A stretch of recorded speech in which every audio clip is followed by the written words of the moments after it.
Most pitchers spend years grinding in the gym and on the field and will never see the velocity numbers that they want to. And the problem isn't for a lack of effort, it's that they're training the wrong thing. By the end of this video, you'll know exactly how to avoid that mistake and how you're actually gonna have real velocity gains this season. By the way, I'm Dylan Sabia, former professional pitcher who routinely threw in the mid-90s, and now I help athletes all over the world do the same thing.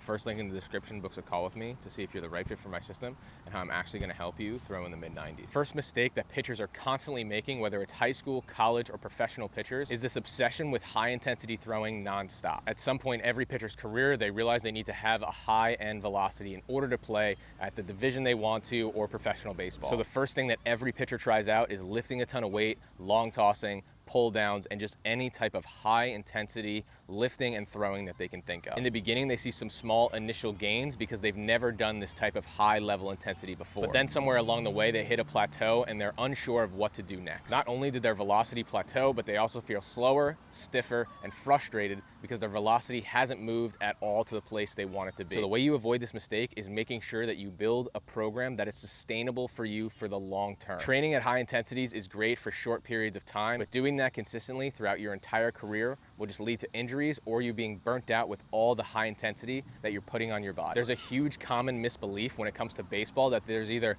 velocity workouts or if I just get stronger, my velocity is going to go up. And that's simply just not the truth. When it comes to throwing that mid-90s velocity, you do need a proper baseline of strength so you can withstand that high intensity velo. However, just training strength and thinking that it's going to all of a sudden give you 5 miles an hour velocity is not going to happen. The real gains in velocity come from proper sequencing and learning how your body wants to move. Everybody throws hard differently, so there is no cookie cutter way or one system that is gonna get you to throw harder. So the myth of just getting your strength up and pulling down more or doing more high intensity stuff is actually delaying your progress and just is going to lead to more frustration down the line. The first thing to really focus on when you're trying to gain velocity and you're not trying to have the mistakes that so many other pitchers have had is to really focus on your pelvis and your torso. Hip to shoulder separation is extremely important when it comes to gaining velocity, but you can achieve those positions and still not throw hard because your sequencing is off. Hip to shoulder separation comes from when the pelvis begins to go into final rotation. Our arm hasn't gone through release yet. That's what hip to shoulder separation is. So the first thing you need to do is figure out how to move your pelvis and your torso properly so you can have that high intensity velocity that you're looking for. So strength is very important, but the real velocity gains come from sequencing that strength properly. So now that you understand that it comes down to sequencing, here are the 3 biggest mistakes that I see pitchers make when they start to try to really understand that they need strength and sequencing. The first thing is for pitchers who do know that they need to gain strength, try to train like a bodybuilder or put on size any way they can. Velocity comes down to hip to shoulder separation, stride length relative to your height, and pelvic rotation. So it's awesome that you put on weight and you PR'd on your squat or PR'd on your deadlift or PR'd on bench press, but it's not going to translate to what actually matters and what you actually need to throw harder and play at a very high level. So the one way to fix this is make sure to add in some rotational work in your strength routine so that you can keep training the proper movements that you need to achieve on the mound. Here are the 3 things you can do to convert that strength into speed. Number 1 is med ball throws and different variations of med ball throws. This really helps with rotational speed and using the strength that you've built up in the weight room. The second thing is sprints or a 5-10-5 drill, anything where you have to be quick and react in different directions while also running as hard as you can. Now, do not run for 10 minutes on end. This is a quick, short sprint circuit that will help you transition from that strength bodybuilder mindset into I need to be fast, because at the end of the day, the faster you can move on the mound and the faster you can rotate, the harder you are going to throw. And the third thing is you need to have mobility built into your strength routine, because the more you just lift heavy and neglect your stretches and mobility, the stiffer you're going to be. And no matter how strong you get, if you're immobile, you will not be able to sequence the delivery properly. The second velocity killer is really neglecting your mechanics and not really paying attention enough to what you're actually doing throughout your throw. It's very rare for amateurs to get video or slow motion camera capture of their delivery if they don't deliberately seek it out. So if you neglect figuring out what's incorrect in your mechanics, everything you just did will be for nothing because it won't translate to the mound. High velocity pitchers land with a stable front leg in order to transfer rotational energy. A lot of times I see amateur pitchers neglect to really look at their mechanics, and especially the lead leg and how important it is to your entire delivery. So the way to fix this is you need to train these positions daily and not just when it comes to bullpens or in-game sessions. If you wait until it's game time to really hone in your mechanics or review your mechanics,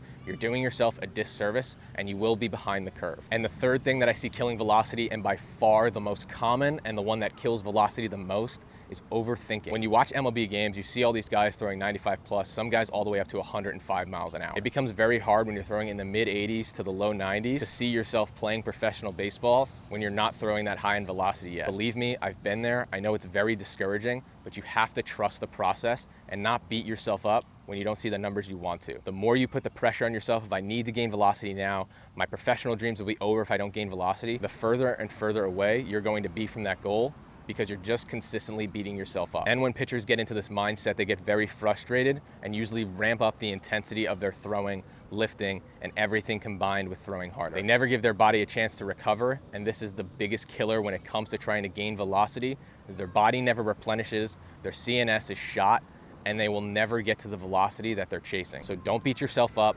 Have a proper program and give your body a chance to replenish. Now this brings us to the most important part of the video. How do we fix all this and avoid all the mistakes that I've laid out throughout the beginning of this video? The first thing is to train clean movements in your mechanics and make sure that you're mechanically efficient before anything else. You need to have clean, repeatable mechanics to allow peak force transfer. When you look at guys like Jacob deGrom or Jacob Mezorowski, these athletes throw extremely hard, and it's because they're extremely efficient on the mound. These are not massively strong human beings. These are guys who sequence their delivery so perfectly that they can throw in the upper 90s all the way up to 103. So the first way to avoid all the mistakes I laid out, make sure that you're training your mechanics first, because at the end of the day, that is the most important thing when it comes to throwing harder. Secondly is making sure you have speed training along with your strength training.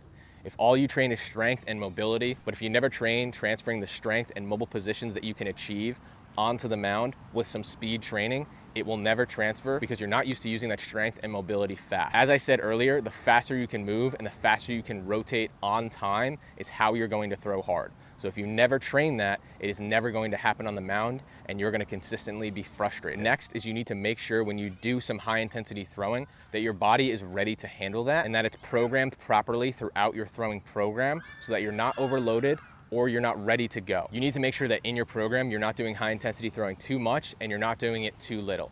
You need the perfect balance of high intensity throwing in order to gain the velocity that you're looking for. And the biggest secret I can give you is that recovery is a part of your training just as much as strength, mechanics, and throwing. If you don't give your body time to recover, or you never do soft tissue work or foam roll or sauna or get the proper sleep and have the proper nutrition, none of this is going to matter because your body is not going to be ready to throw the velocity you want to. So if you've been stuck at the same velocity for years, it's not that you're not training hard enough, it's that you're missing the pieces of the puzzle to actually gain real velocity. The pitchers that you're teammates with or that you see on TV who all of a sudden have a huge velocity increase, it didn't happen by luck. It happened with the proper training that was structured to give them the best chance to gain velocity. So if you want the proper system for you, click the link down below, book a call with me, and I'll see if you're a fit for my system that helps athletes not only gain velocity, but maintain velocity and stay healthy.